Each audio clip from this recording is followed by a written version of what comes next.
When people are trusted, when they get on with what they're doing, if they say, okay, boss, sir, ma'am, I'll deliver that, and then they know they can't, but they just complied with the instruction or request, when there's a high trust relationship based on emotional intelligence and that bedside manner that is so often missing, even in the medical arena, someone will come to you and say, I shouldn't have said I could do that, I really can't.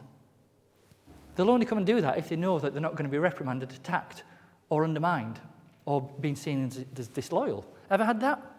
Ever accepted a crazy deadline you knew you couldn't meet? I invite you to find a way, using language and also emotional intelligence in terms of standards, to ask a question of, could you help me understand why this is important and why it's more important than this and needs to be done now, just so I can do my best for you. That's a very different way. You're not abdicating responsibility. You're asking for clarity. And when you're asking someone else for clarity, their brain engages with you, as in, you actually care. Isn't that a little bit different in some situations? Because all eyes are on the boss. You set the emotional climate for the people around you, especially your team and direct reports. There's this thing called the emotional climate. Okay, it's pink and fluffy and tree-huggy. But if there's turbulence or it's a really busy time, and for goodness sake, it's an extremely high-standard arena that you're working in and collaborating in, but there are times when things just need to get done. If the emotional climate is for the manager to say, look, if I ask you to do something and you think you can't do it, tell me what needs to happen for you to be able to do it.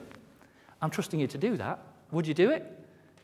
When you get the yes, it sets permission in their brain that they're safe to tell you that they can't do it. It's not saying I can't do it, I won't do it. It's under these circumstances, with these boundaries, it would be foolish of me and it would be a big risk to the organisation and this team if I did it. What about if there was more authentic dialogue? All eyes are on the boss. How you respond to a situation is your audience, your groups, your team's measure of how they should respond. If they see you panicking, they'll catch that. They detect it. We're emotional beings, like a remote control for your TV. There's no wires there, but somehow something gets transmitted and things change.